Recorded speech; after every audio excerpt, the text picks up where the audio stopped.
It looked like what I would imagine a quintessential steel fabrication shop would look like in 1952. It never changed. It was greasy, it was loud, dimly lit. It was dark and loud. Someone that I was friends with, I took her by the shop one time, and she likened it to a wizard's cavern, because she said there was sparks flying everywhere, there was banging and clattering and everything. And of course, you know, it did look like a cavern because it was so big and the ceiling was very, very high.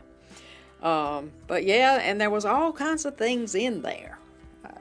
It was just full of stuff. It started, their father started it as a blacksmith shop.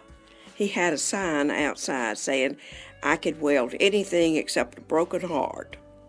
3 of the brothers stayed at the shop. Of course, they worked from the time they could walk, and then just that was the work they wanted to do. It was quite a business. Ike was the boss. Lee and John, the twins, worked out in the shop. They were steel fabricators. They worked with their hands and tools.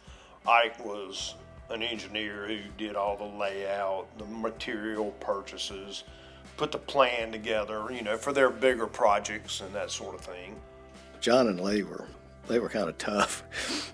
And one day they were under the truck. Something had broke. And Lee was up under there with a welding rod, and he wasn't going to stop welding. You know, he had a good puddle going, and he was running with it. And he's sitting there, said, Pat, my shirt's on fire. I said, okay. And so I was going to get a cup of water. He said, no, just step on it. And so I was down there with my foot, trying not to step on his arm, and trying to put that fire out on his arm, keep him, because he wasn't going to let go of that rod. He kept welding, because if he stopped, he would have to, you know, start the weld back again and do some cleaning to get it started back. And they just kept going. They didn't let the fact that they were on fire bother them. At dinner time, which was at 12 o'clock, you know, often the food would be brought in and they'd sit around. If you walked in there and wanted a piece of steel during dinner time, you either were totally ignored or dismissed with some very colorful language. From 12 to 12:30 was their time, and if you walked in there and had never been there before, you know, the most polite they would do is say, why don't you go get a hot dog and come back in a half hour? They could be rather brusque if, you know, if they didn't know you. My Uncle Lee, he had a little garden that he grew wildflowers and stuff right there. There wasn't a whole lot of dirt around there. Everything was paved and concrete and stuff. But Lee was into wildflowers, and he planted a bunch of wildflowers along there. Or Dad would have some of his little flowers blooming in one little part of the lot, you know, among all this metal and concrete and steel.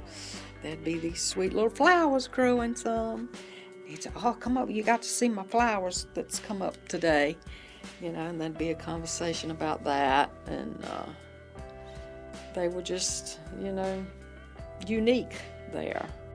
Ike, in his head, could subtract to the 16th of an inch in any number, and it didn't have to be any even number. And he did that until we stopped doing it, stopped cutting that much steel. And I mean, he could sit there and just rattle it and tell me, okay, you should have 42 and 3/16 left. Now we're going to do 2 and 7/8, and he could subtract it in his head and say, you should have 39 and something left, you know. And I couldn't keep up with him. I just, yes, sir, and pushed it on in, pulled my tape, and made sure it matched up. And they enjoyed what they did, and they did it as long as they could do it. I would think they were one of the instrumental businesses in Durham. It's a legacy to be proud of, I think. I really do.